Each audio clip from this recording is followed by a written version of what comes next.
Estamos felices de poder compartir junto con todo nuestro equipo de trabajo de misión este seminario que hemos titulado Metamorfosis. Transforma tu vida y tu iglesia. Te damos la bienvenida y deseamos que este sea un tiempo de transformación para tu vida y para tu ministerio. Hemos trabajado y orado para que este seminario sea de gran bendición y tenemos confianza en Dios de que tu vida va a ser transformada y de que la vida de tu iglesia también va a ser transformada por medio de esta enseñanza. Nuestra oración y trabajo está enfocado en colaborar con el trabajo de Dios, ayudando, capacitando, desafiando y enfocando a la Iglesia de Cristo en el propósito que Él tiene y que declara en Mateo 24:14 de que el Evangelio sea predicado en cada nación. Entendemos que para que este propósito de Dios se cumpla, las iglesias deben crecer, deben plantar iglesias y deben enviar obreros a los lugares no alcanzados aún por el Evangelio. En este seminario te vamos a compartir información que puede realmente cambiar tu vida, transformarla y la de tu iglesia. Te invito a que elimines toda distracción en este momento para que puedas aprovechar 100% de este seminario. Apaga tu celular, cerrá la puerta y decile a tu familia que por un buen tiempo vas a estar ocupado en algo que puede transformar tu vida y la vida de tu iglesia. En este seminario queremos que veas cómo Dios quiere transformar primero tu vida y luego la vida de tu iglesia, para que ambos, vos y tu iglesia, alcancen el propósito para el cual Dios los ha creado. Y finalmente te animo a que te quedes hasta el final de este seminario, porque te vamos a hacer una invitación personal y única para vos y para tu iglesia, que creemos que será de gran ayuda para tu vida y para tu ministerio. La palabra que el apóstol Pablo usa para hablar de transformación en la vida de un cristiano es metamorfosis. Y metamorfosis significa cambio o transformación de una cosa en otra y que afecta no solo su forma externa, sino también sus funciones y su forma de vida. Albert Einstein fue quien, al descubrir algunos de los grandes misterios del universo, se dio cuenta de la necesidad de una metamorfosis mental. Einstein dijo: quiero pensar los pensamientos de Dios tras de Él, pues todo lo demás son detalles. A pesar de que él no llegó a ser cristiano, esta mente privilegiada estaba reconociendo lo que Isaías había aprendido 2500 años antes, que es que los pensamientos de Dios no son como los nuestros, ni los caminos de Dios parecidos a los nuestros. Esto se encuentra en Isaías 55:8 y muestra con claridad que nosotros debemos renovar nuestra mente hacia los pensamientos de Dios. 7 veces habla la Biblia de transformación, comenzando en el libro de Job, cuando se lee: el Dios atrae las gotas de las aguas al transformarse el vapor en lluvia, Job 36:27. La mano del Señor está en todos los procesos naturales, desarrollando continuamente transformación. También Dios utiliza la transformación para intervenir en la historia de la humanidad y de su pueblo. Pregunta el profeta Isaías: ¿no eres tú el que secó el mar, las aguas del gran abismo, el que transformó en camino las profundidades del mar para que pasaran los redimidos? Isaías 55:10 recuerda que en aquellas ocasiones en que liberó a su pueblo del dominio egipcio, abriendo el Mar Rojo milagrosamente, Dios estaba utilizando también su capacidad de transformar. Dios tiene la capacidad de transformar. Y el pasaje más directo relacionado con la transformación de un cristiano es Romanos 12, versículos 1 y versículos 2. La palabra de Dios dice así: así que, hermanos, os ruego por la misericordia de Dios que presenten sus cuerpos en sacrificio vivo, santo, agradable a Dios, que es vuestro culto racional. No se conformen a este mundo, sino transfórmense por medio de la renovación de vuestro entendimiento, para que comprueben cuál sea la buena voluntad de Dios, agradable y perfecta.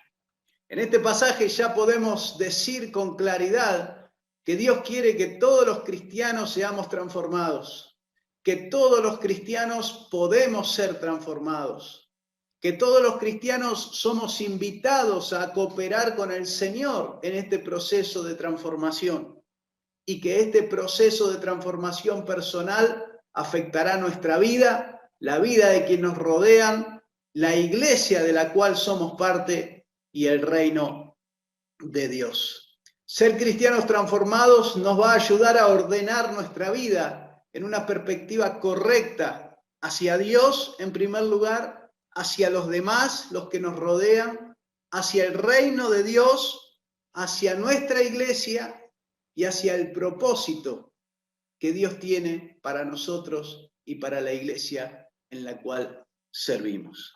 En este seminario queremos compartirte 3 temas centrales: cómo transformar tu vida, cómo transformar tu iglesia, y también hacerte una invitación personal para pastores e iglesias relacionadas con este tema.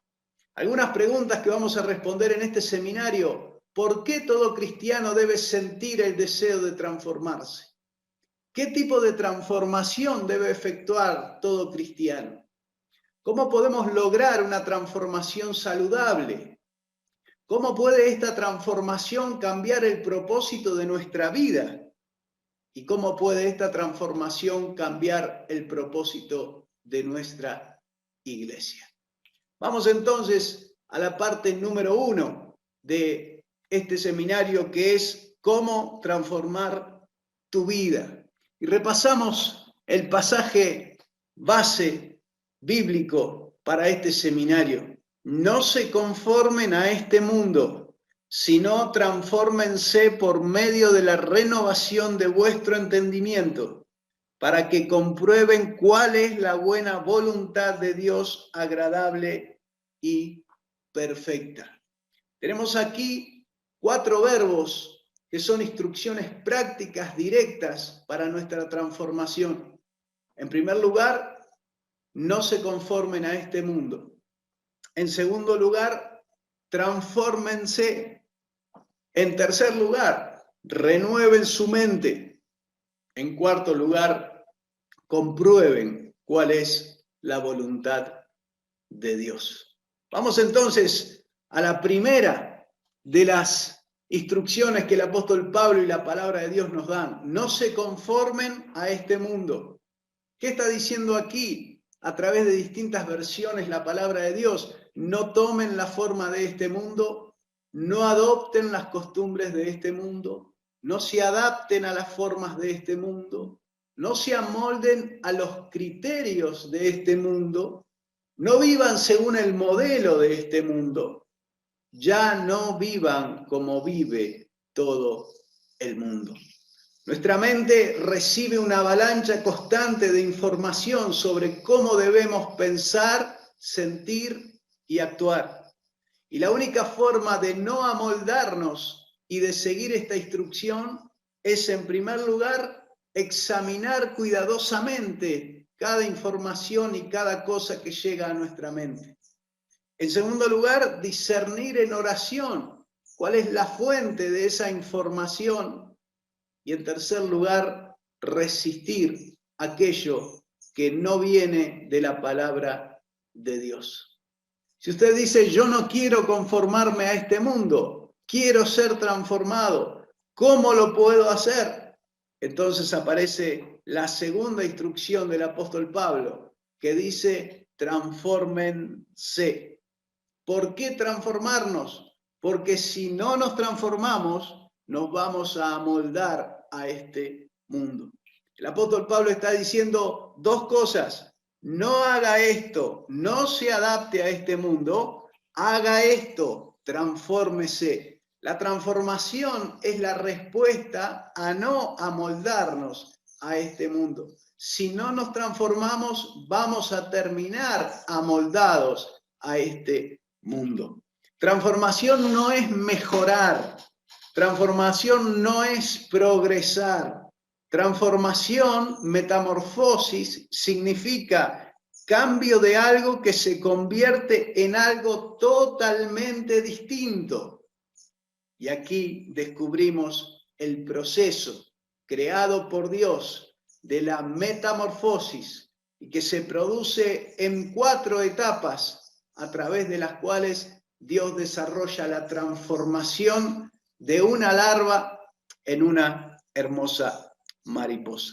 Aquí tenemos las 4 etapas de la metamorfosis: los huevos, la oruga o la larva, la pulpa o la crisálida y la mariposa adulta. Queremos ver cómo estas etapas se relacionan con la metamorfosis o la transformación que Dios quiere desarrollar en nuestra vida. En la primera etapa, el huevo se arrastra, no es capaz de volar. Al nacer la larva ya tiene alimento, puede comer tanto del huevo del que nace como de la planta en la que ha nacido. Es una clara etapa de alimentación básica en nuestra vida para poder crecer. Lo dice la palabra de Dios cuando dice: desead como niños recién nacidos la leche espiritual no adulterada, para que por ella ustedes puedan crecer. Esta es también la primera etapa de una transformación en la vida de un cristiano. La segunda etapa, oruga o larva, aquí es muy pequeña, solo busca alimentarse para poder evolucionar. Come todo aquello que sea material vegetal que se encuentra en su camino, pero gracias a ello, para poder crecer, empieza a realizar una serie de mudas de piel, generalmente entre 4 y 5, las cuales le sirven para poder crecer en tamaño de forma más rápida. Tras unas semanas creciendo, esta oruga busca un sitio tranquilo y sin peligros, y ahí teje su capullo para poder pasar a la siguiente etapa. La Biblia lo dice también de esta manera: somos transformados de gloria en la misma imagen como por el Espíritu del Señor. Nuestra vida también va mudando, va quitando determinadas pieles y va incorporando otras que nos van llevando paso a paso a acercarnos a ser transformados en la imagen de Cristo por el Espíritu del Señor. Vamos a ampliar esta idea más adelante. Tercer paso, tercera etapa de la metamorfosis, crisálida. El animal entra en un periodo de inactividad, tejiendo una especie de capa protectora a su alrededor, la cual le impide moverse y alimentarse, pero le ayuda a evolucionar hasta que se convierte en una mariposa adulta. El animal se va transformando y van apareciendo las principales características de la mariposa hasta que ésta rompe el capullo y sale al exterior. Dice la palabra de Dios: deténganse y quédense quietos y verán la victoria que el Señor les depara. Encontramos aquí de nuevo una idea clara de quietud frente a lo que Dios está haciendo en nuestra vida y de confianza en el proceso que Dios está desarrollando en nosotros hasta poder romper el capullo y salir al exterior a cumplir aquel propósito para el cual Dios nos hace pasar por este proceso.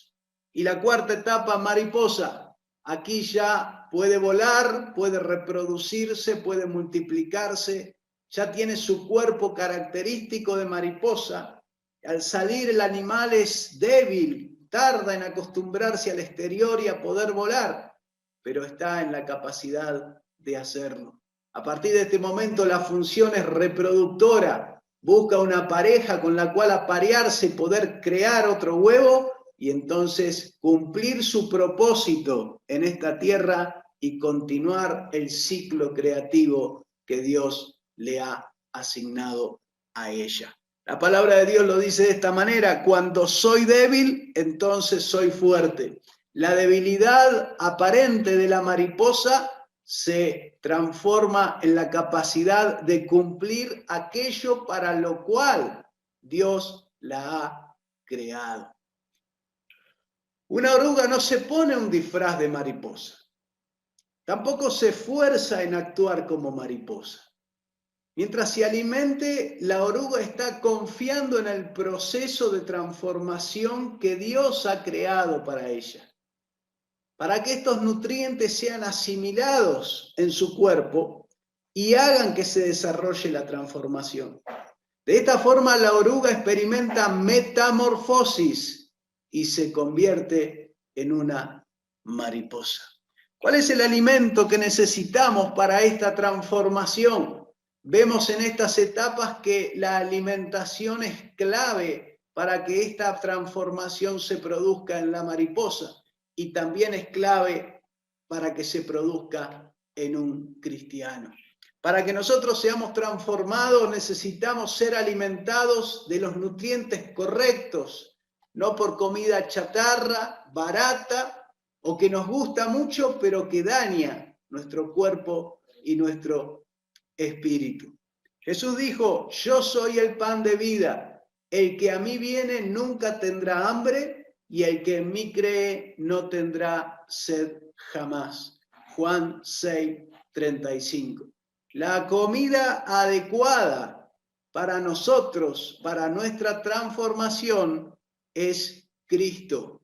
Cristo y su pensar, Cristo y su sentir, Cristo y su actuar, Cristo y sus mandatos, Cristo y sus palabras, Cristo y la iglesia que Él edifica, Cristo y sus propósitos, Cristo y su misión. Fundamentalmente, Cristo y su presencia, porque de ella proceden todas las otras cosas. Dos caminos para la transformación: la cosmética o la transformación espiritual real. Por ejemplo, una mujer que se ve pálida puede tratar de mejorar su apariencia poniendo maquillaje, y aunque pareciera esto que la muestra más saludable, el cambio solo es externo, cosmético, no hay un cambio real. Pero si esta mujer, en cambio, comiera comida saludable y nutritiva, ocurriría un cambio notable en su piel y en su cuerpo y duradero. Su complexión mejoraría, su cuerpo sería fortalecido y finalmente su apariencia saludable no sería el resultado de algo que hizo externamente, sino de un cambio desde adentro, como resultado de un proceso profundo, saludable e interno. El proceso de transformación es una obra de Dios en nuestra vida, de la cual somos responsables de hacer nuestra parte. El verbo transfórmense tiene varias características en este pasaje. En primer lugar, está en tiempo presente, lo que indica un proceso continuo. El verbo está en voz pasiva, lo que indica que esta es una obra de Dios en nosotros. Pero también está en estado de ánimo imperativo, lo que indica que no somos pasivos en este proceso. Somos responsables de practicar estas instrucciones y entrenarnos para ser transformados. Dice Pablo a Timoteo, tratando de llevarlo a su transformación espiritual: entrénate para la sumisión a Dios. Puedes decir en este momento: quiero transformarme. ¿Cuál es el camino? El camino para la transformación es la renovación de nuestro entendimiento. ¿Quieres renovarte? ¿Quieres transformarte? Renueva tu mente. La mente es un campo de batalla. ¿Por qué nuestra forma de pensar necesita un cambio tan radical como lo es una metamorfosis? Porque la palabra de Dios dice, porque cuál es su pensamiento en su corazón, tal es esa persona. El medio de transformación es la renovación de nuestra mente. Actuamos como pensamos, todo comienza en la mente. Entonces, la clave para transformarnos es cambiar nuestra forma de pensar. Como piensas, determina cómo vives. Nuestros pensamientos son las semillas de nuestra conducta. Por lo tanto, ahí es donde Dios deberá trabajar para que podamos realmente vivir una transformación. El proceso de transformación está directamente relacionado con el cambio de pensamiento. Y las tres fuentes principales para cambiar tu forma de pensar son, en primer lugar, la palabra de Dios. Debes llegar a conocer a Dios tal como se ha revelado en su palabra. Satanás siempre está tratando de distorsionar nuestra visión de Dios y alejarnos de lo que Dios dice en su palabra. Nos distrae, nos hace postergar lo que Dios manda en su palabra claramente. Es su única forma de mantenernos alejados de poder transformarnos y hacer la voluntad de Dios. La segunda fuente para renovar nuestra mente es la oración. Oramos por medio de la mente y esta se renueva al intercambiar pensamientos con Dios por medio de nuestro espíritu.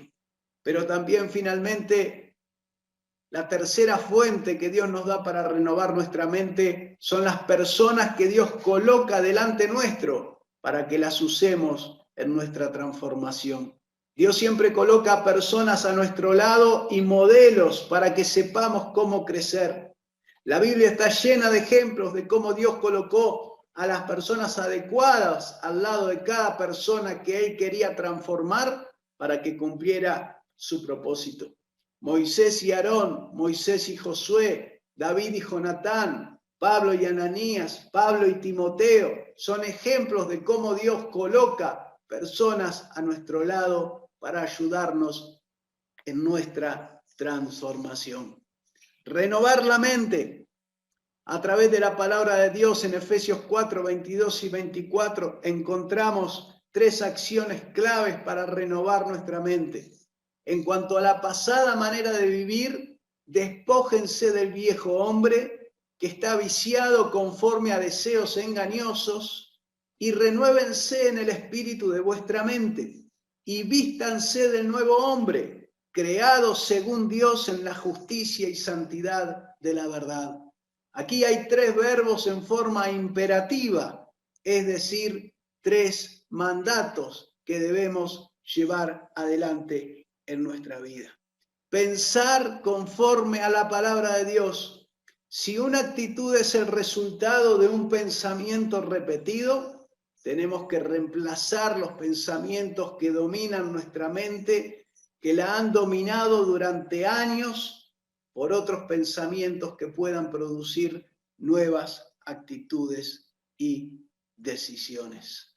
A veces creemos que al decirle al Señor Jesús que queremos darle nuestra vida, que sea el Señor de ella, todo va a cambiar mágicamente, sin que nosotros tengamos que hacer nada. Sin embargo, el apóstol Pablo nos da la ruta para una mente renovada. Una mente renovada contará con nuevos pensamientos, esto va a generar nuevas actitudes y esto nos llevará a nuevas decisiones en nuestra vida, ahora basadas fundamentalmente en el origen único que será la palabra de Dios. El apóstol Pablo nos indica que podemos tener una mente renovada, un carácter transformado y una voluntad renovada para cumplir la voluntad de Dios y el propósito en nuestra vida.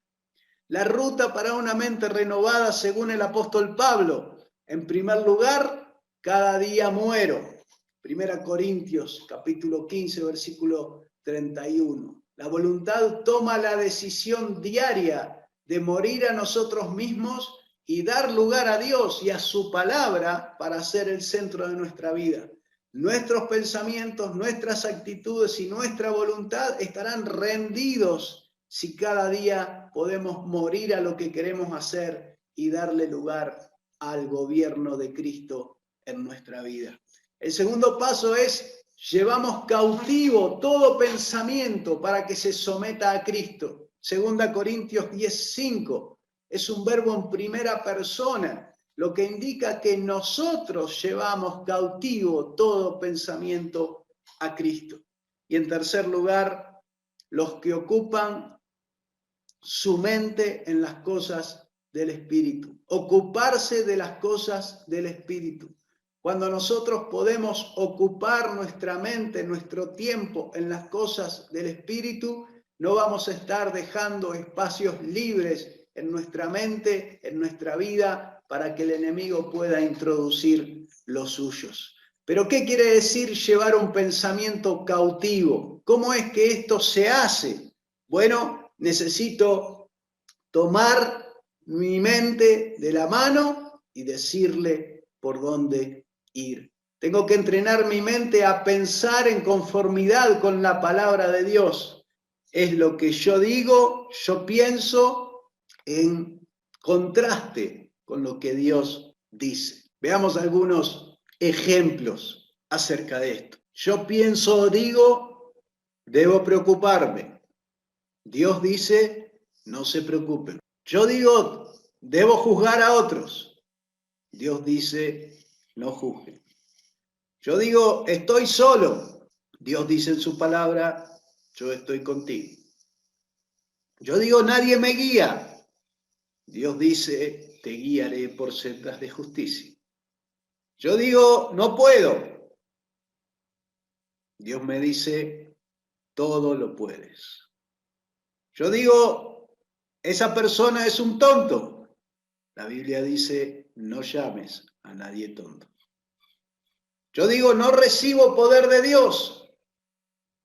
La palabra de Dios dice, recibirán poder. Yo digo, amo a mi familia. Dios dice, no solo ama a tu familia, ama también a tu enemigo. Yo digo, tengo miedo. Dios dice, no tengan miedo. Yo digo, el pastor es la cabeza de la iglesia. La Biblia dice, Jesús es la cabeza de la iglesia. Algunos dicen, las misiones no son para mí. Dios dice, vayan hasta lo último de la tierra. Encontramos aquí que llevar los pensamientos cautivos a Cristo es un acto de la voluntad. Es un trabajo que debo realizar a través de mi voluntad para escuchar su palabra y colocar lo que Él dice en mi corazón y en mi mente y quitar aquello que yo estoy creyendo y pensando por mi propia voluntad. ¿Cómo hago esto? Debemos crear surcos en nuestra mente. Nuestra mente desde pequeños, de hecho hasta los 5 años de edad, dicen los estudiosos, forma surcos mentales. Un surco es un lugar por donde uno cuando quiere avanzar cae porque ya está armado el camino para ir por ahí.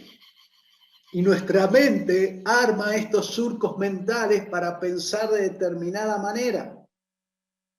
Esto es así literalmente.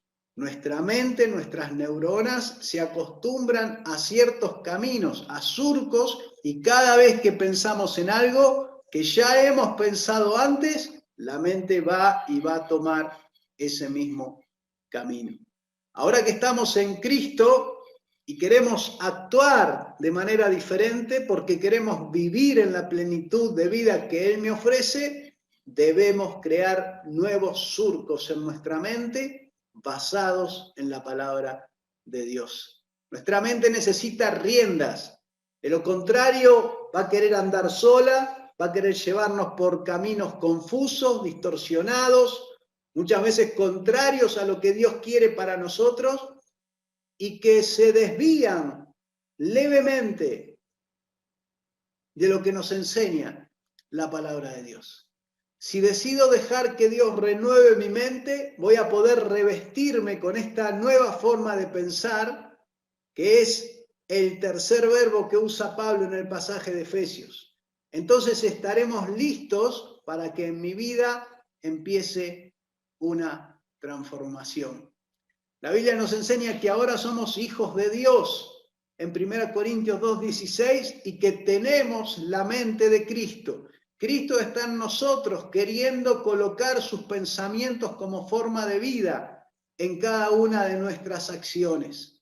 Así que no es una misión imposible lo que estamos considerando. Sí podemos tener mentes transformadas, sí podemos pensar de otra manera, sí podemos cambiar nuestra forma de pensar, sí nuestras actitudes pueden cambiar y por lo tanto podemos decidir de manera diferente en nuestra vida.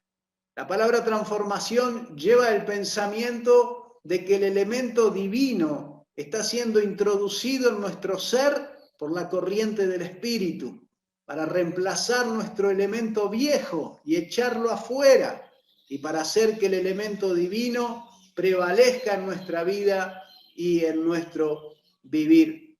Este es un proceso doloroso, el de crecer, romper el capullo, arrastrarnos, sacar las alas poco a poco, en una lucha continua para no morir, sin poder aceptar que nadie nos ayude. Todo depende del propio esfuerzo de la mariposa para tener una voluntad buena, agradable y perfecta.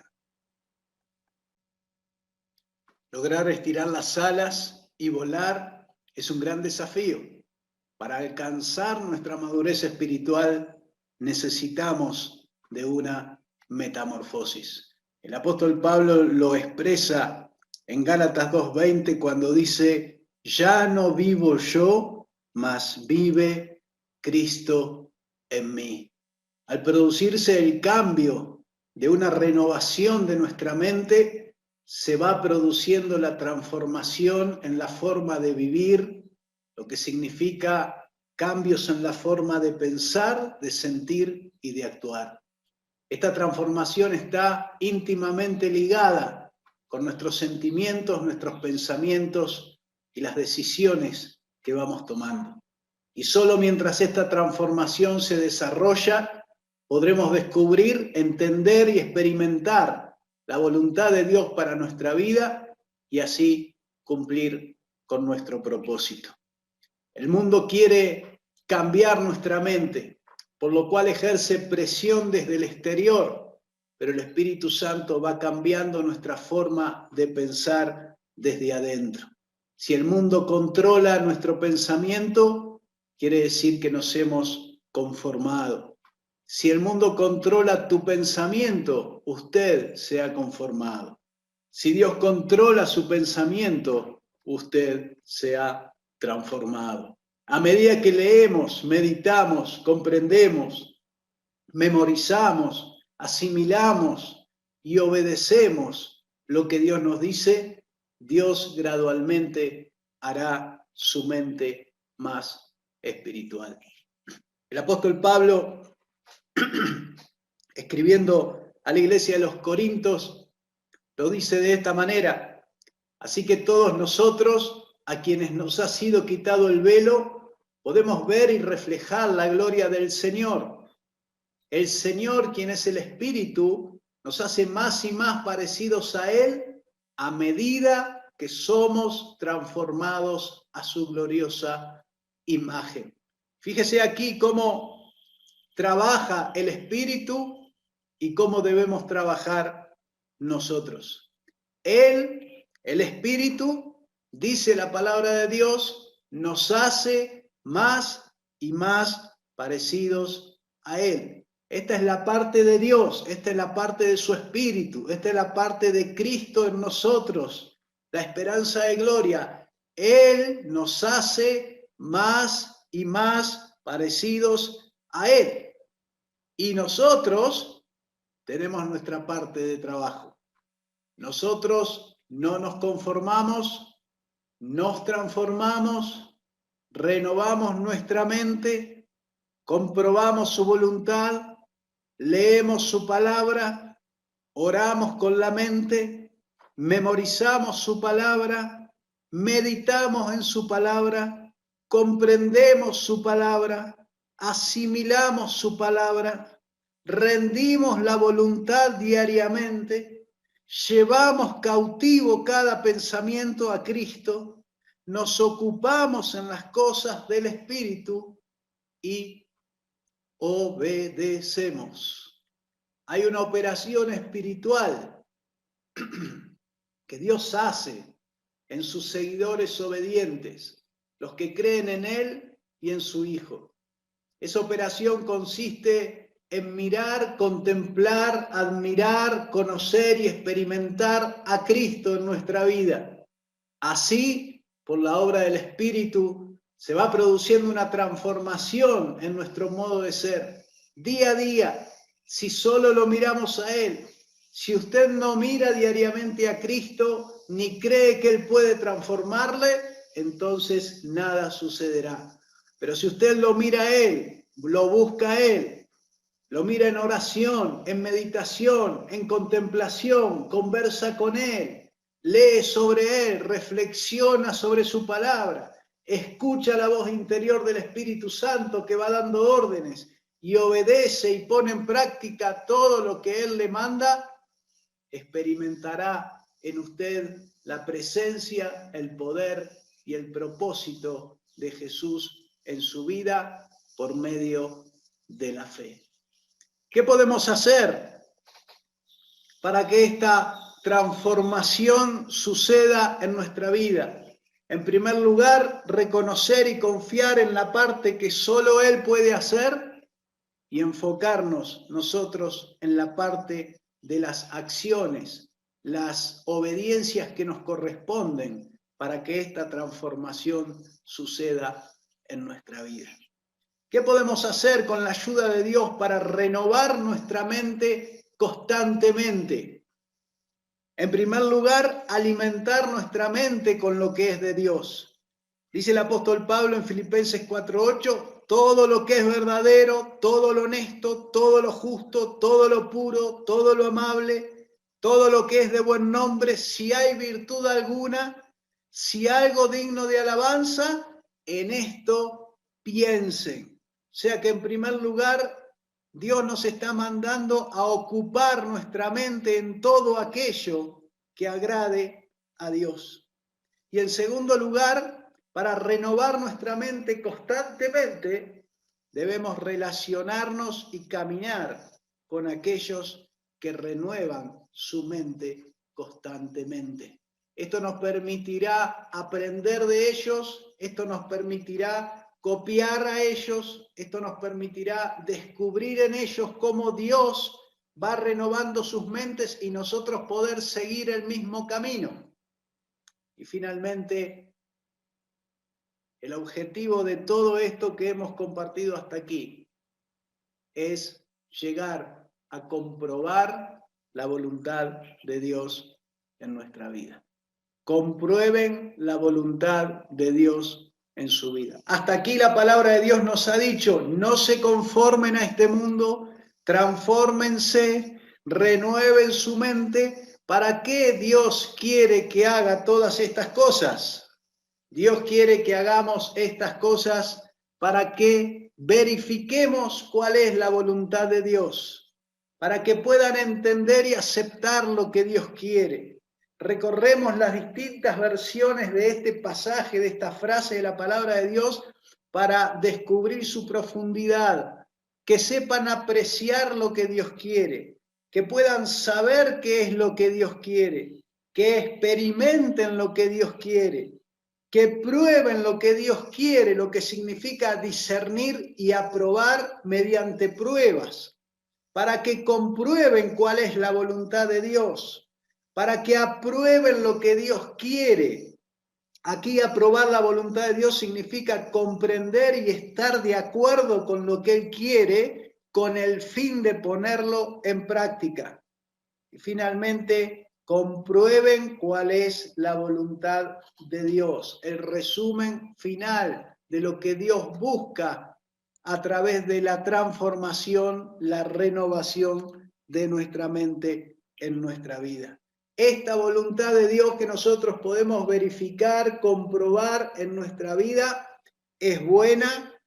Dios tiene buenos deseos para usted, no quiere su destrucción, Él le ama y está esperando pacientemente que usted vuelva su corazón a Él y quiera renovar su mente. Dios le tiene paciencia.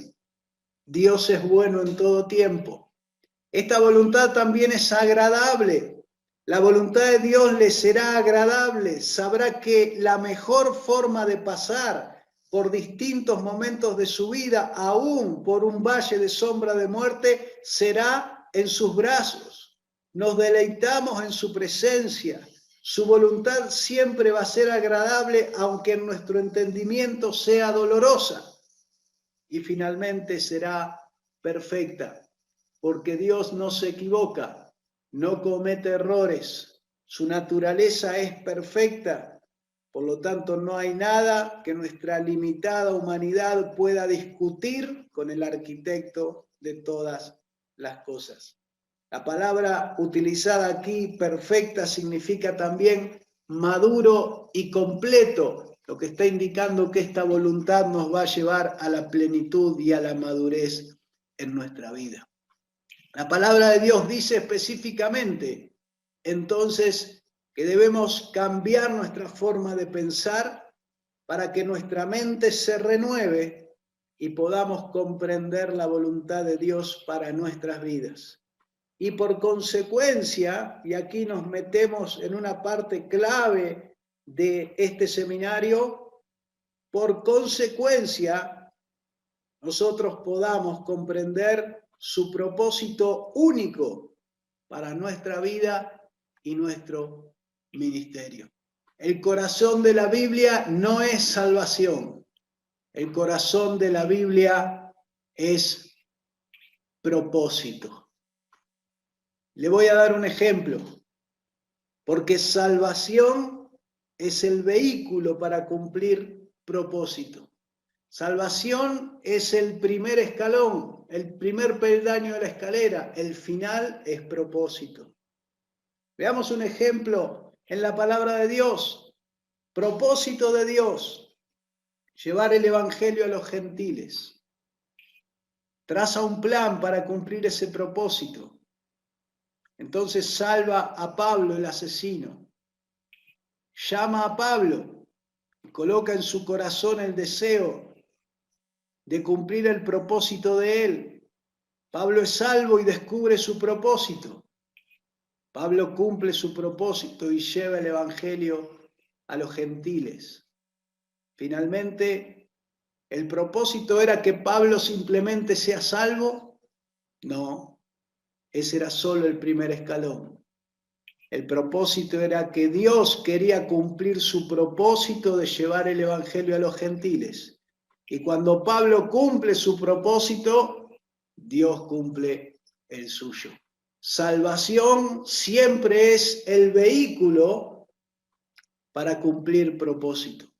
Dios te ha salvado para que a través de tu salvación descubras y cumplas tu propósito. Así lo dice la palabra de Dios claramente en Efesios capítulo 1. Dios nos ha bendecido con toda bendición espiritual, según nos escogió antes de la fundación del mundo. Nos adoptó como hijos mediante Jesucristo, conforme al deseo de su voluntad.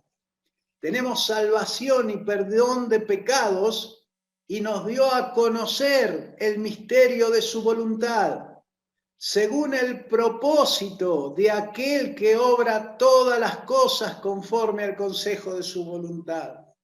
¿A fin de qué? A fin de que nosotros seamos para alabanza de su gloria. Dice un amigo pastor, para un cristiano, una iglesia, estudiar salvación es la base. Es el kinder, es el jardín de infantes, es la sala de uno, no sé cómo lo dicen en su país. Es lo básico. Vivir propósito es la única graduación que Dios desea para un cristiano y para una iglesia. Los 4 pedidos del apóstol Pablo, entonces, para cada uno de nosotros: no se conformen a este mundo, transfórmense, renueven su mente, comprueben la voluntad de Dios para sus vidas. ¿Cuáles serán los resultados de obedecer esto que Pablo y la palabra de Dios nos mandan? Aprender a conocer y experimentar la voluntad de Dios, conocer y cumplir el propósito de Dios para sus vidas y conocer y cumplir el propósito de Dios para sus ministerios. ¿Ya está? No. ¿Cómo aplico esto personalmente a mi vida? Y aquí aparece el versículo 1 con toda su dimensión. Así que, hermanos, dice Pablo, os ruego por las misericordias de Dios. Piensa en todas las misericordias de Dios que Pablo ha explicado hasta aquí. Pablo viene desde Romanos 1 hasta Romanos 11, hablando de todas las misericordias de Dios. Pablo ha hablado de la justificación de la culpa y la pena del pecado. Pablo ha hablado de la adopción en Jesús e identificación con Cristo. Pablo ha hablado de puestos bajo la gracia y no la ley. Pablo ha hablado de que ha dado el Espíritu para que more en nosotros. Pablo ha hablado de la promesa de ayuda en toda aflicción. Pablo ha hablado del aseguramiento de estar posicionados en la elección de Dios, de la certeza de la gloria venidera, de la confianza de no estar separados del amor de Dios y de la confianza en la fidelidad continua de Dios. Ahora Pablo, a la vista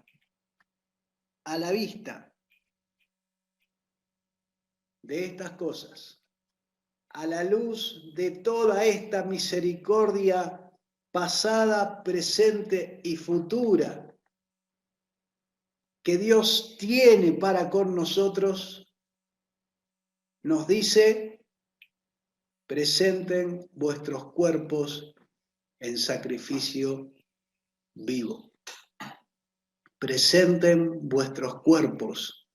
Aquí cuerpos tiene el sentido de todo nuestro ser, espíritu, alma y cuerpo, en sacrificio vivo.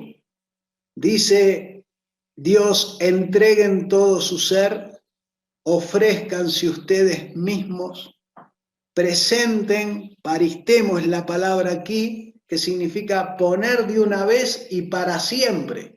¿Sí? No poner y después me vuelvo atrás, no poner por emoción y después cambio de parecer, no poner por un tiempo y a los 10 días retomo lo que estaba haciendo, poner de una vez para siempre. Compromiso definitivo significa presente en vuestros cuerpos en sacrificio vivo, que dediquen toda su vida a servirle y a hacer todo lo que a él le agrada. Así como Cristo tuvo que llevar sobre sí mismo un cuerpo para cumplir la voluntad de su Padre, así nosotros tenemos que ceder todo nuestro ser a Cristo para que pueda continuar la obra de Dios a través de nosotros. Debemos ceder nuestros miembros, nuestro cuerpo, como instrumentos de justicia, dice Romanos 6:13, para que el Espíritu Santo los use en el trabajo de Dios. Esta es la respuesta correcta a todo lo que Dios hizo por nosotros.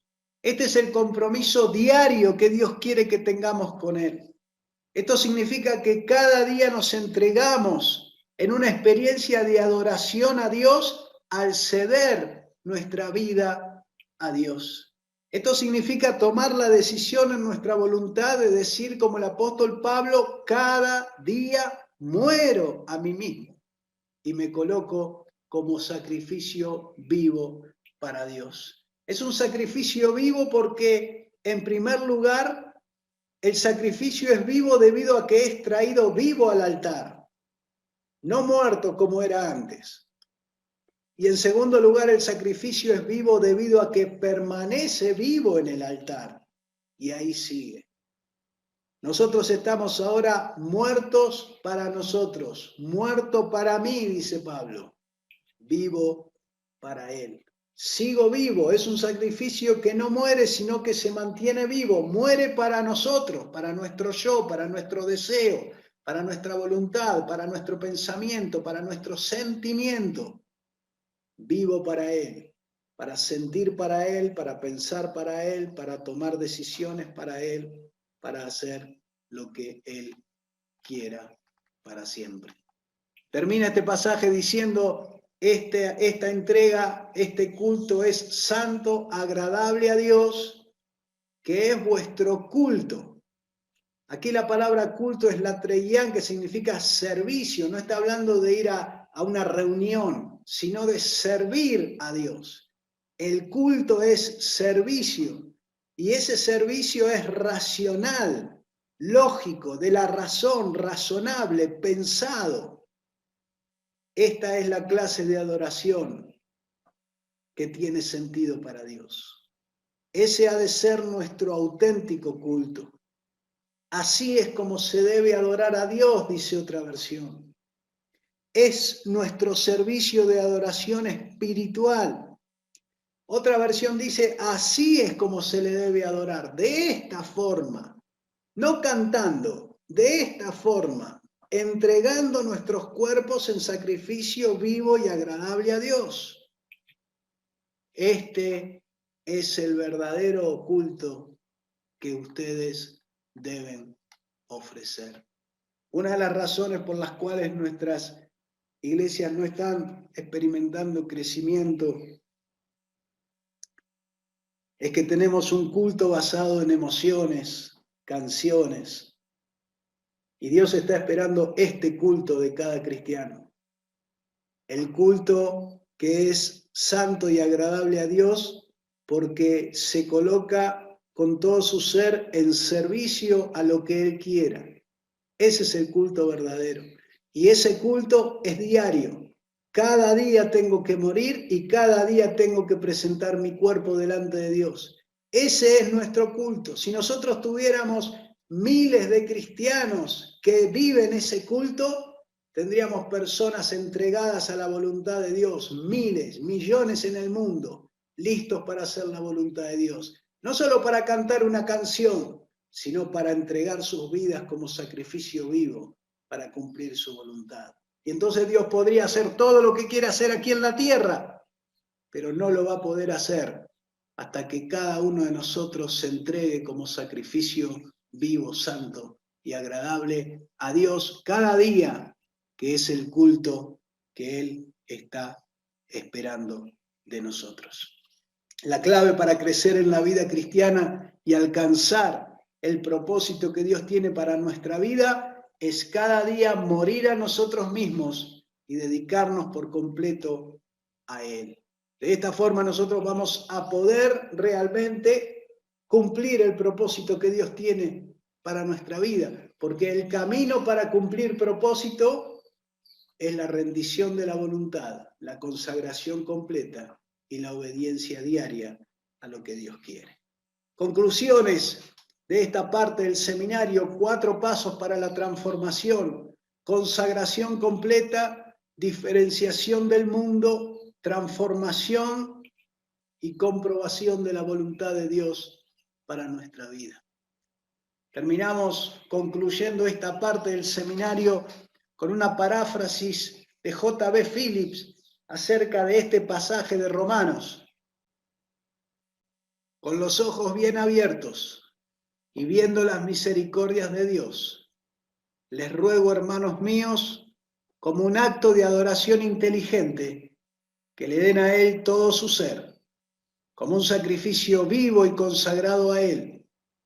No dejes que el mundo a tu alrededor te apriete en su propio molde. Deja que Dios te moldee tu mente desde adentro, para que así puedas probar en la práctica que el plan de Dios para ti es bueno. Cumple con todo lo que Él te pide y avanza hacia la meta de la verdadera madurez y el cumplimiento en tu vida de su propósito. Parte 2. ¿Cómo transformar tu iglesia? Parte 2. ¿Cómo transformar tu iglesia? Solo un cristiano transformado puede colaborar con Jesús para edificar una iglesia transformada. Los pasos para un cristiano para ser transformados, recién los acabamos de ver, es ser consagrado, no amoldado, transformado y comprobando la voluntad de Dios para su vida. Entonces cumple su propósito personal. Para la iglesia los pasos son exactamente los mismos. La iglesia necesita una verdadera consagración, necesita no amoldarse a las ideas de este mundo, necesita ser transformada y necesita comprobar cuál es la voluntad y propósito para ella a través de Dios. Esa es la única manera en que va a poder cumplir su propósito misional en este tiempo. ¿Por qué transformar tu iglesia? Porque Dios la quiere preparar para este presente, porque Dios la quiere preparar para el futuro, porque Dios la quiere preparar para los cambios, porque Dios la quiere preparar para las crisis, porque solo una iglesia transformada al modelo de Jesús podrá cumplir su propósito aquí en la tierra. En Estados Unidos, 1 de cada 5 iglesias no ha sobrevivido a la pandemia en este último año. Te pregunto, ¿está su iglesia preparada para sobrevivir y cumplir su misión en este mundo en medio de las crisis y los cambios? No solo todo está cambiando en este mundo, sino que está cambiando cada vez más rápido y a pasos agigantados. Los desafíos y las crisis que vienen serán climáticos, de salud, espirituales, filosóficos e ideológicos. Lo que antes funcionaba no funciona más. Cada nuevo desafío requiere una nueva respuesta, nueva completamente. La naturaleza del desafío de hoy va a ser completamente diferente al desafío de mañana. Tenemos un ejemplo aquí. Enfrentamos un desafío, una crisis. Entonces buscamos respuestas y prácticas para este desafío y esta crisis. Pero entonces aparecen nuevos desafíos más grandes y más complejos. Y las respuestas y las prácticas que teníamos antes ya no nos sirven. Entonces necesitamos generar nuevas respuestas y nuevas prácticas. Entonces el desafío crece. Y entonces las prácticas que teníamos ya no nos alcanzan para cubrir ese desafío. Entramos entonces a buscar nuevas respuestas y prácticas, pero estas nuevas respuestas y prácticas no alcanzan y no contienen a los nuevos desafíos y las crisis que enfrentamos. Entonces nos damos cuenta de que entramos en una era de agitación constante, ambiente cambiante y crisis continua para nuestras vidas y para nuestras iglesias. Necesitamos una respuesta que no cambie. Necesitamos una respuesta que sirva para todas las situaciones. Necesitamos un modelo de iglesia que pueda sobrevivir a lo que venga y cumplir su misión en cualquier situación y en cualquier cultura. El mejor ejemplo que tengo para explicar esto es el del bote de remo en un lago tranquilo. Esto es tranquilo y clásico, donde cada uno hace siempre lo mismo, sigue las indicaciones del líder. El líder va sentado tranquilo dando órdenes, los miembros obedecen, el líder cada tanto hace indicaciones para dirigir el bote hacia el lugar donde lo quiere hacer llegar. Este tipo de situación ya no volverá. Hoy vivimos una situación de aguas rápidas, cambiante, tensionante, ruido. No sabemos lo que viene adelante. En una situación de aguas rápidas, cada uno debe saber qué es lo que estamos haciendo. Cada uno debe vivir los valores del equipo, los debe tener adentro en su corazón y en su mente. Hay mucho ruido del agua, del ambiente, como para darnos órdenes. Necesitamos cada uno tener en nuestra mente, en nuestro espíritu, en nuestro corazón, cuáles son las órdenes de lo que tenemos que hacer y simplemente aplicarlo, para que entonces esa aplicación individual ayude a todo el equipo a sortear lo que viene por delante. Cada uno debe conocer los principios de cómo funciona el trabajo, lo que hacemos, para que de esta manera nosotros podamos llevar el bote al lugar correcto. Cada miembro debe tener los objetivos, los valores, los principios y las prácticas interiorizadas en su propia vida. Ya no podemos esperar a que alguien nos dé una orden externamente. Ya no podemos darnos cuenta de si el otro me está diciendo algo o no. Cada uno debería estar sabiendo cuál es el objetivo de nosotros como iglesia, cuáles son los valores que vivimos en cualquier lugar y circunstancia, cuáles son los principios a los que nos aferramos y cuáles son las prácticas que desarrollamos.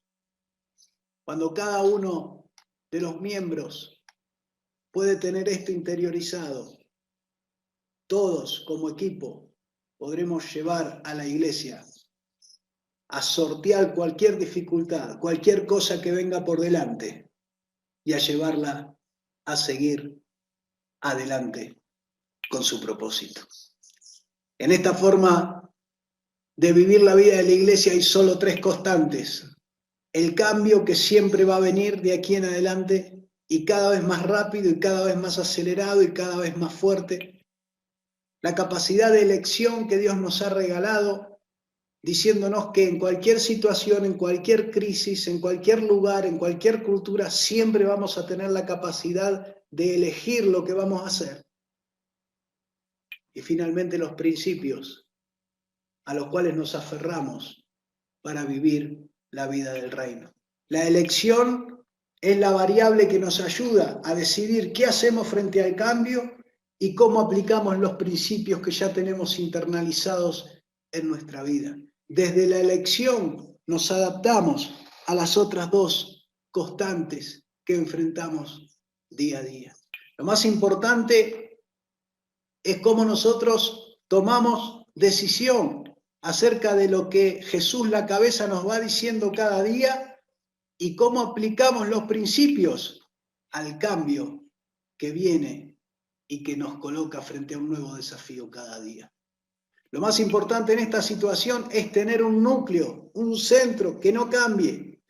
Si las personas, los miembros de las iglesias conocen los principios, tendrán la capacidad de enfrentar los cambios. Las claves del liderazgo actual para este tiempo es que nosotros podamos entregar a la gente un núcleo que no cambia, principios de cómo funciona la iglesia, una visión común, cuál es la misión de la iglesia, valores que se viven en toda circunstancia a través de la dirección de Jesús como cabeza de la iglesia y sentido de dirección, cuál es nuestro propósito aquí en la vida. Por eso este tema de transformación de la iglesia está íntimamente relacionado con el de la transformación de nuestra persona, porque solo personas transformadas que puedan adquirir esta comprobación de la voluntad de Dios en su vida y cumplir su propósito van a poder aportar a una iglesia que tiene que cumplir su propósito. Estamos frente a un desafío realmente grande. Un liderazgo basado en valores y en principios prepara a los miembros de la iglesia, colocando esos principios y valores en sus corazones y en sus mentes, y los deja listos para cumplir su propósito, en cualquier circunstancia, cultura, con nosotros o sin nosotros. Estamos preparando a la iglesia para ser iglesia siempre más allá de nuestra presencia. Jesús preparó a sus discípulos colocando los principios y valores de su iglesia y del reino en sus corazones y sus mentes para cumplir su propósito en cualquier circunstancia y cultura. Esta frase es muy parecida a la anterior. Mire, hablamos de liderazgo, aquí hablamos de Jesús. Hablamos de valores y principios, aquí hablamos de principios y valores. Hablamos antes de colocarlo en su mente y corazón. Y Jesús colocó esto en su mente y corazón. ¿Y para qué? Para cumplir su propósito. En cualquier circunstancia y cultura. La frase parece muy similar a lo que recomendamos hacer, a lo que hizo Jesús. Sin embargo, ahí en el medio va una frase que marca una gran diferencia. Jesús hizo esto y los liberó para cumplir su propósito. Los liberó. No estoy hablando de liberación demoníaca. Estoy hablando de que liberó a los miembros de su iglesia para que cada uno, bajo la dirección de Jesús, que es la cabeza, llevando la presencia, el poder y el propósito de Cristo en sus vidas, los liberó para que vayan al mundo y cumplan su propósito. Este es el modelo que Dios ha creado para una iglesia que se pueda sostener en cualquier tiempo y circunstancia. Dios es comunidad. Dios crea al hombre en comunidad. Dios crea su iglesia como una comunidad viva. La base de la iglesia que va a mantenerse a pesar de cualquier crisis y circunstancia es una iglesia que es una comunidad donde Cristo está presente. El modelo de la iglesia de Jesús es bastante simple. Es una iglesia donde 2 o 3 están reunidos en su nombre. Con 2 o 3 alcanza para que su iglesia esté presente, porque ahí Él está. Y si Él está, está su poder, su presencia y su propósito. Es una iglesia donde Cristo es la cabeza que une a la gente, manda a la gente y guía a los miembros de esa comunidad. Es una iglesia que se reúne en cualquier lugar, no necesita un templo. Es una iglesia que cumple su propósito misional, porque cada uno de los miembros está unido a los demás buscando su propósito y cómo Dios quiere cumplir un propósito con ellos. Aquí encontramos lo que llamamos una tripleta, un modelo de Jesús simple y básico para llevar adelante su iglesia. Jesús lo empezó con Pedro, Santiago y Juan y lo multiplicó hasta llegar al día de hoy a miles y miles de cristianos que llevan adelante la iglesia de Cristo.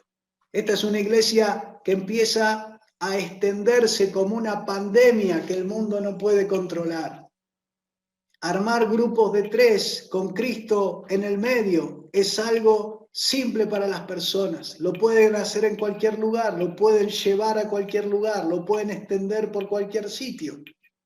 Este modelo de Jesús empieza a transformar el mundo.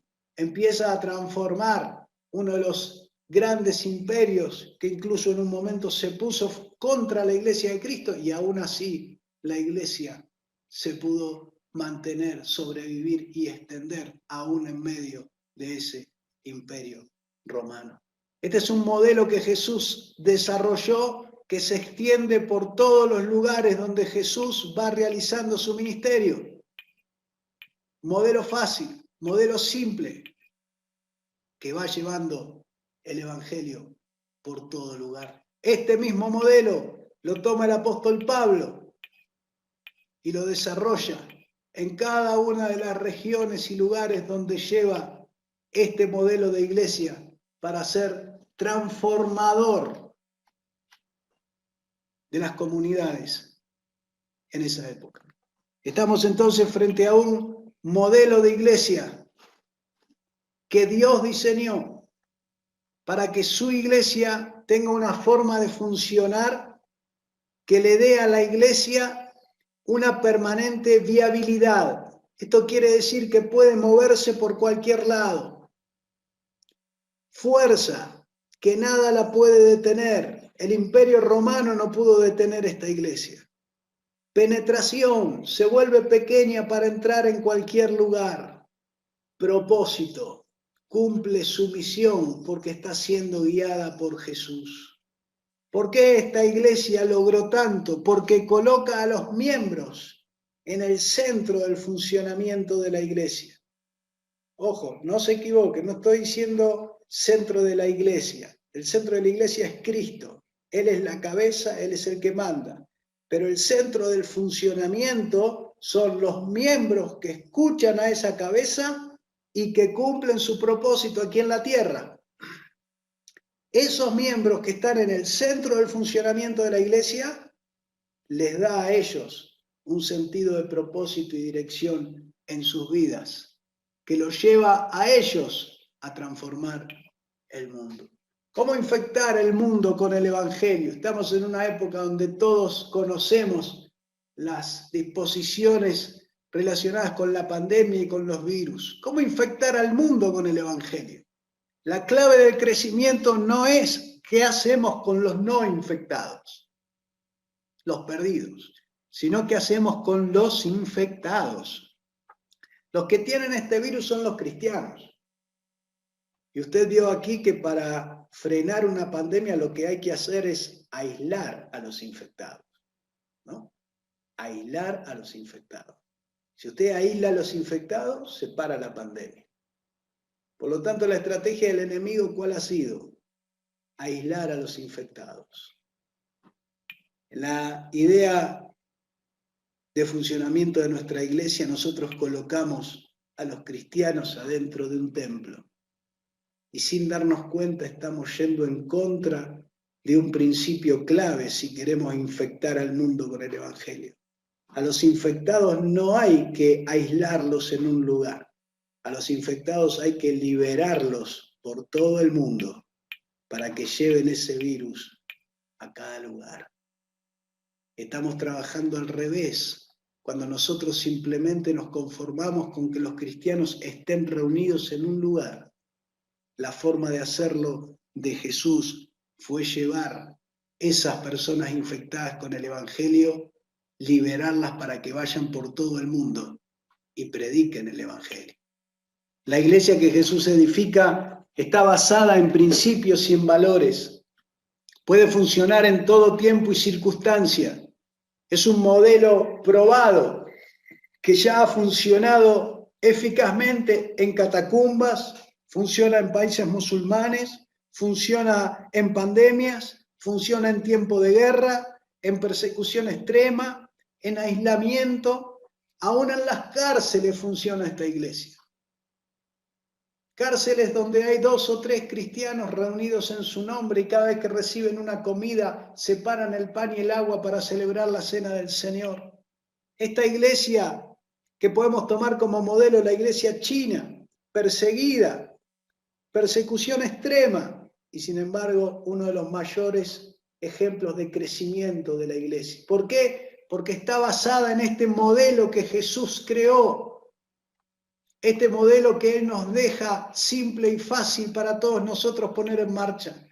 Nada puede detener la expresión de Dios por medio del modelo que Jesús diseñó.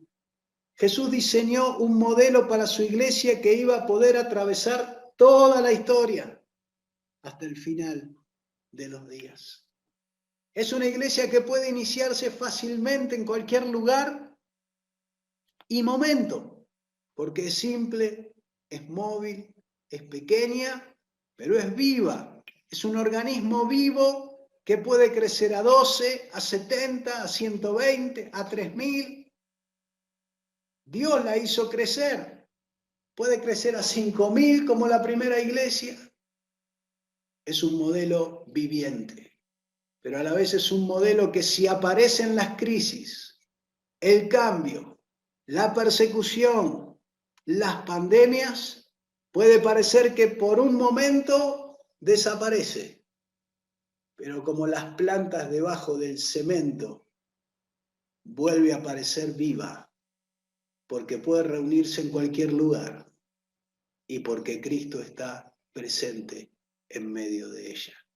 Y entonces revive, crece, se multiplica, avanza, y vuelve a colocar la cruz del Evangelio de una manera viviente en medio de cualquier situación.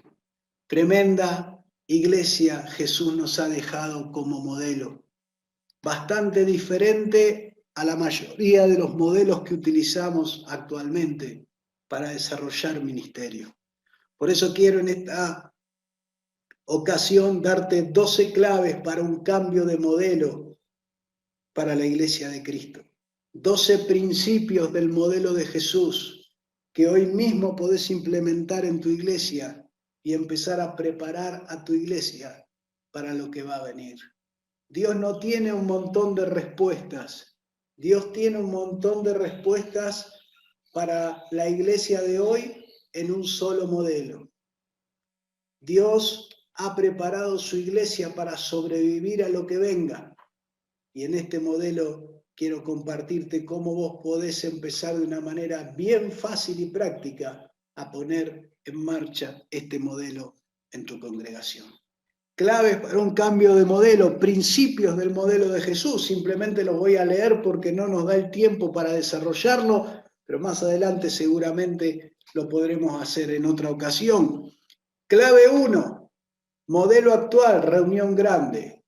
Modelo de Jesús, 2 o 3 reunidos en mi nombre. Base bíblica, Cristo en ustedes la esperanza de gloria. Cristo en la vida de las personas y esas personas reunidas en su nombre, alcanzando su propósito, su poder y experimentando su presencia, es lo que Dios preparó para su iglesia. Acción práctica. Quiero darte herramientas prácticas de cómo poder ponerlo en marcha hoy mismo. Divide a su iglesia en tripletas para que funcionen en forma independiente. Tito, no puedo atender a todos. Deje que sean guiadas por Jesús. Que Jesús las guíe en lo que tienen que hacer, cuándo se tienen que reunir, dónde lo van a hacer, cómo van a crecer. Deje la dirección de la iglesia de Cristo a la cabeza de la iglesia, que es Cristo. Modelo actual, edificio, templo. Modelo de Jesús, cualquier lugar. Las casas.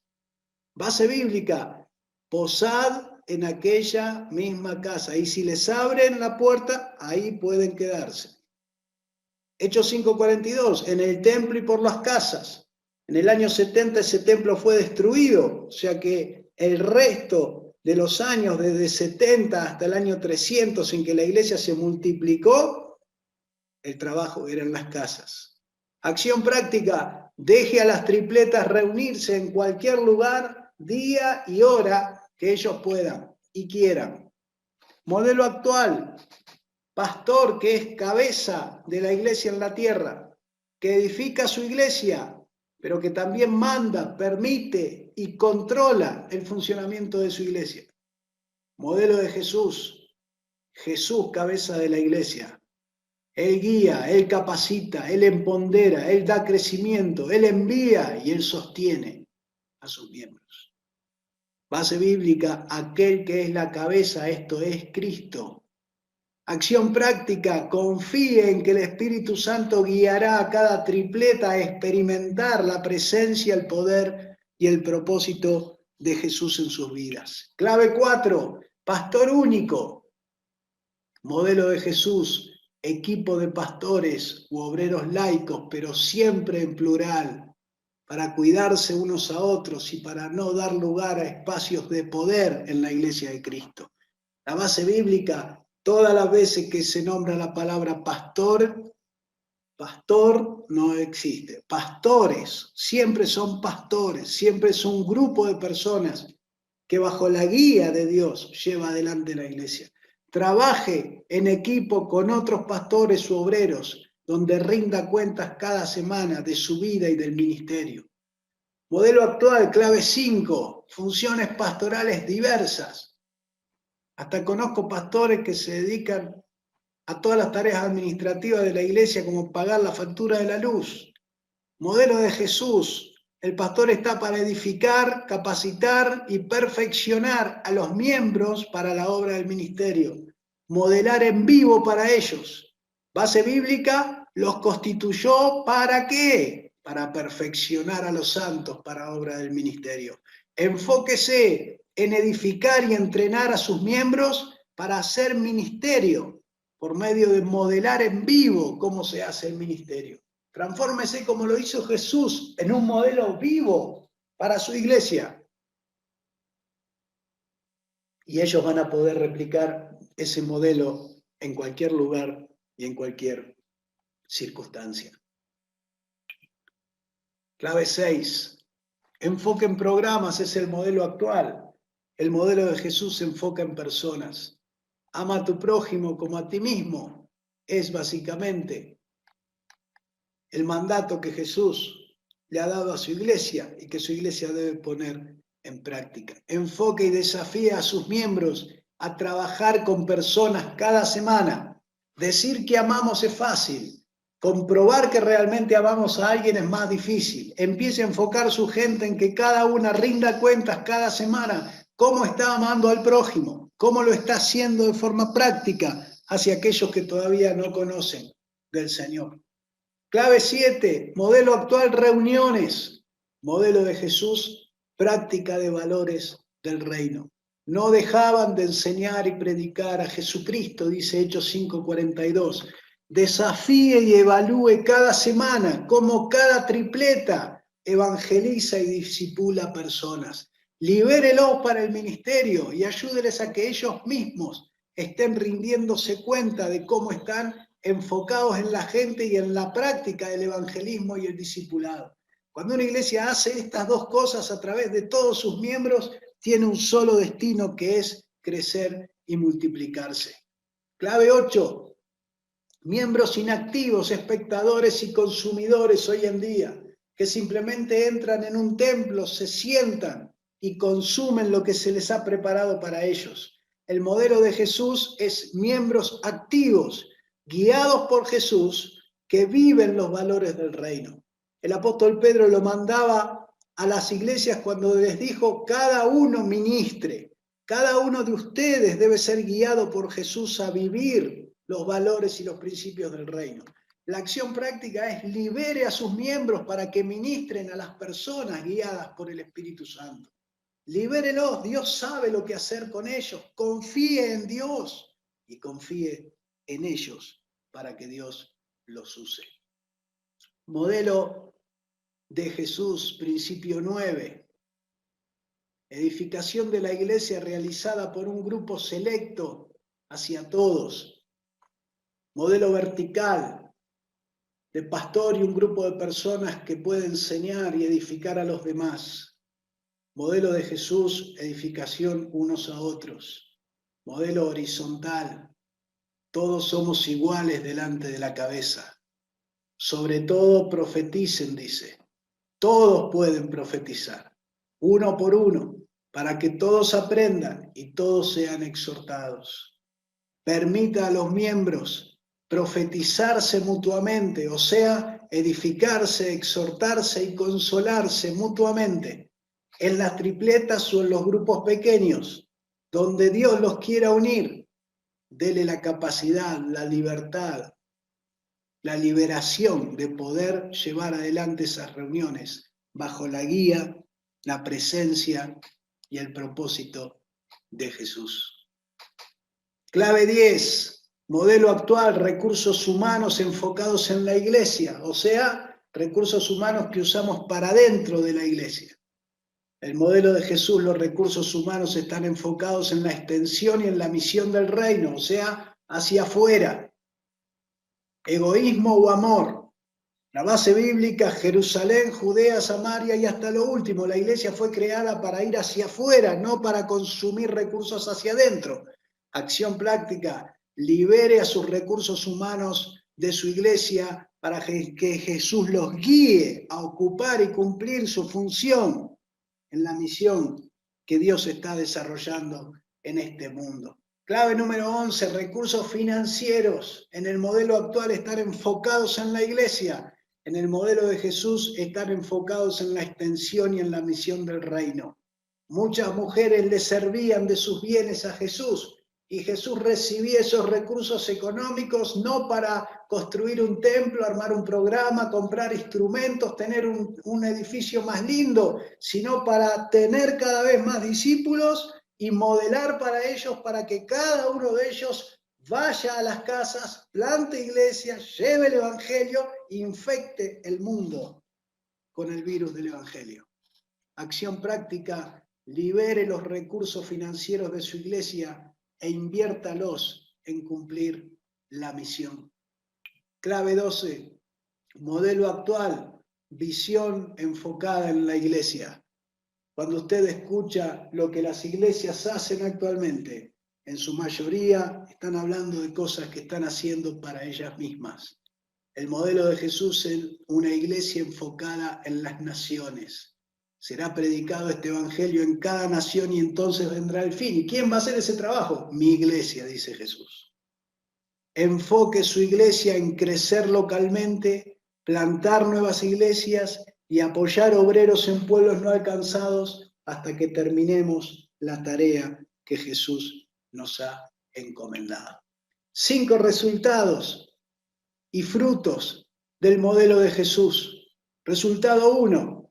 En el modelo actual encontramos al 80% de las iglesias en esterilidad, no crecimiento. El modelo de Jesús trajo multiplicación. Dice la palabra, el número de discípulos se multiplicaba grandemente. La acción es desarrolle un plan para el crecimiento y multiplicación de su iglesia, que empiece hoy mismo y que no se detenga hasta que su iglesia se multiplique. Resultado 2, no crecimiento. Pocas iglesias están experimentando el crecimiento que Dios dio a su primera iglesia en este tiempo. El modelo de Jesús es un modelo que arrancó con una tripleta de 3 y se multiplicó, creció a 12, 70, 120, 500, 3000, 5000 y siguió creciendo hasta el día de hoy. El Señor añadía cada día a los que habían de ser salvos en el modelo de iglesia que Él creó, no en el nuestro. Nuestro modelo basado en edificio, pastor único, programas y recursos humanos y financieros enfocados hacia adentro es un modelo que ha fracasado en cuanto a crecimiento de la iglesia. Acción práctica, implementa en su iglesia los valores y principios y procesos del reino que traen crecimiento. Los mismos que Jesús implementó en sus primeros discípulos son los que tiene que poner en marcha en este tiempo. Resultado número 3. El modelo actual no planta iglesias. El modelo de Jesús planta nuevas iglesias en forma constante. Lo dice el apóstol Pablo, todo lo he llenado del evangelio de Cristo. Por lo tanto, la acción práctica es descubra, capacite y envíe plantadores de su iglesia a iniciar nuevas iglesias en forma constante. Modelo actual, resultado 4, no sostiene misioneros en pueblos no alcanzados. La mayoría de las iglesias no apoya obreros en pueblos no alcanzados. El modelo de Jesús apoya nuevos obreros en pueblos no alcanzados.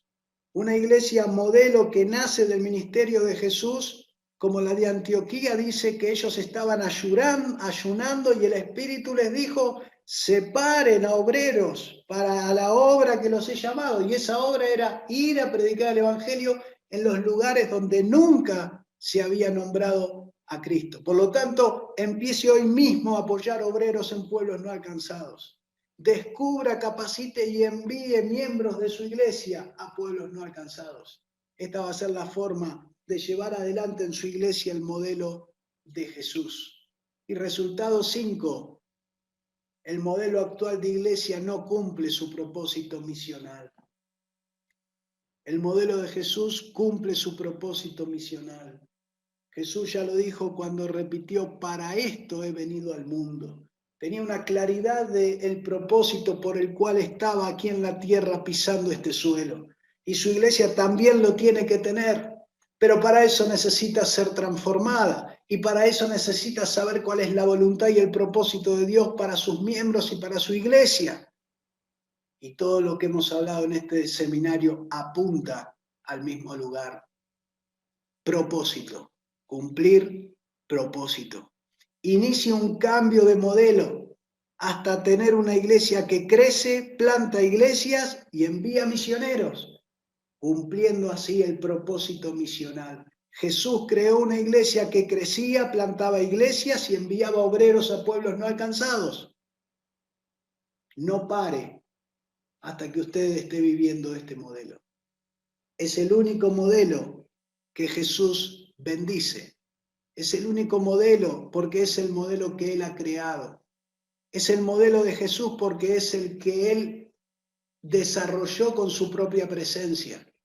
Y hoy quiere desarrollar a través de la presencia del Espíritu Santo en nuestras vidas. El modelo de iglesia que Jesús edifica pudo, puede y podrá enfrentar crisis, persecución, digitalización, presión, ecumenismo, cambios y aún lo incierto que pueda venir. No sabemos qué viene.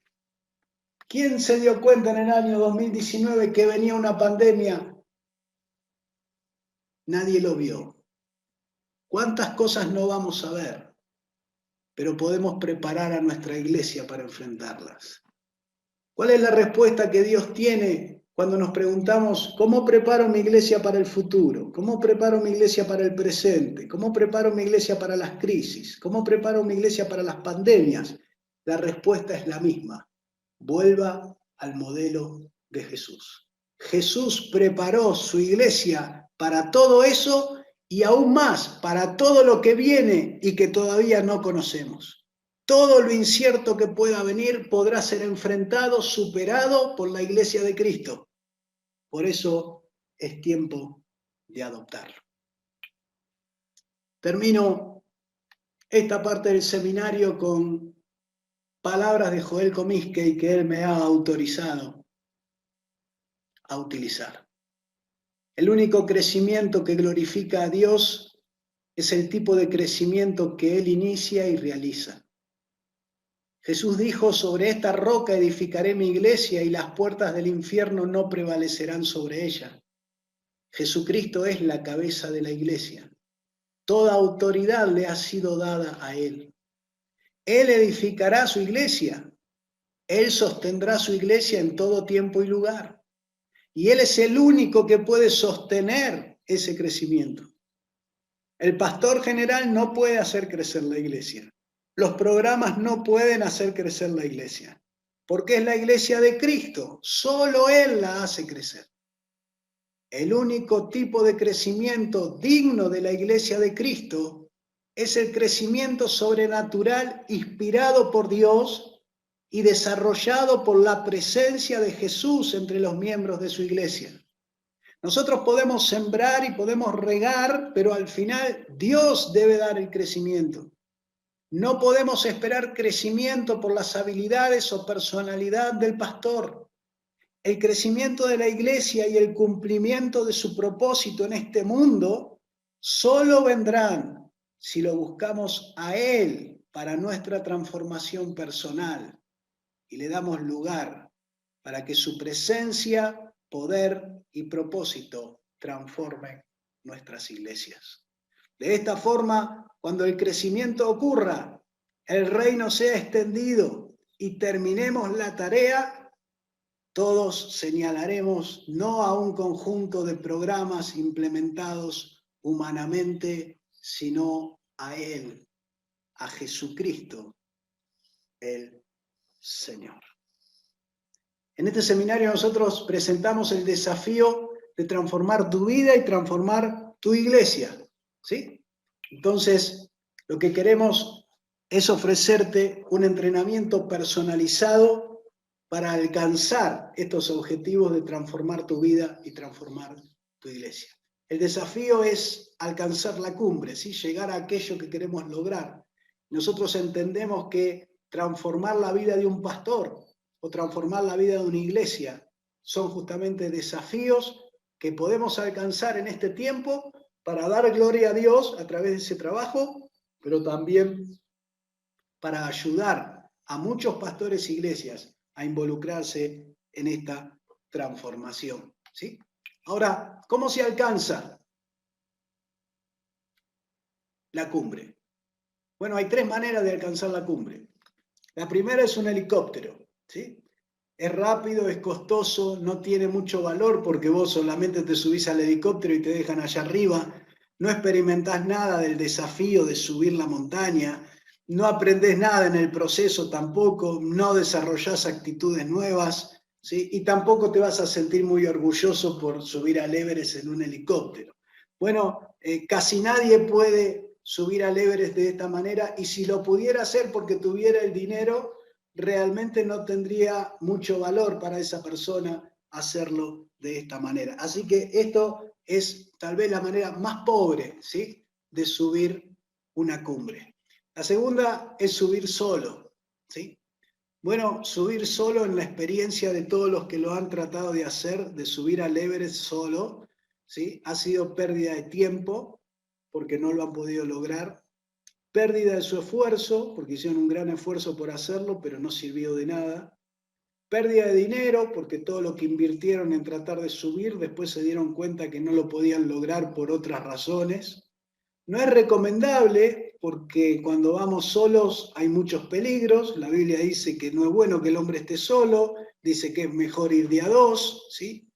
La otra característica es que no tenés ayuda. Si te pasa algo en el camino, ahí vas a quedar, y esto te lleva al último punto, que es peligroso. Caminar solo es peligroso porque si te pasa algo nadie te va a poder ayudar, podrías perder la vida, te podría ir muy mal, podrías sufrir, ¿sí? Así que este es un camino que podés iniciar, pero que no te recomendamos. Y la tercera es subir con un guía que tenga experiencia, que haya subido muchas veces y que te lleve paso a paso a alcanzar cada una de las cumbres.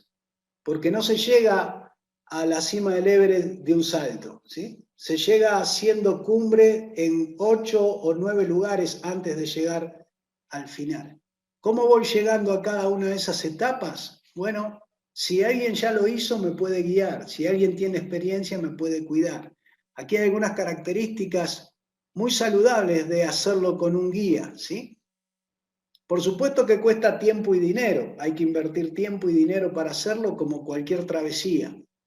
Pero aquí siempre vas acompañado, el guía sabe por dónde tenés que ir y a dónde tenés que llegar en cada etapa. El guía te va a ayudar a disfrutar de ese proceso porque ya lo hizo. Vas a adquirir nuevas actitudes porque estás haciendo el viaje. Vas a disfrutar de nuevas experiencias en un contexto cuidado porque hay alguien ahí que sabe dónde hay peligros. Vas a aprender cosas nuevas a cada paso. Va a tener el valor de que lo que vayas logrando con tu esfuerzo y con la ayuda de Dios es tuyo propio. Vos lo estás logrando, vos estás subiendo. Siempre vas a tener ayuda a mano, ¿sí? Alguien que te oriente, alguien que te guíe, alguien que te mantenga en el camino adecuado. Y finalmente vas a sentir la satisfacción personal de alcanzar ese desafío.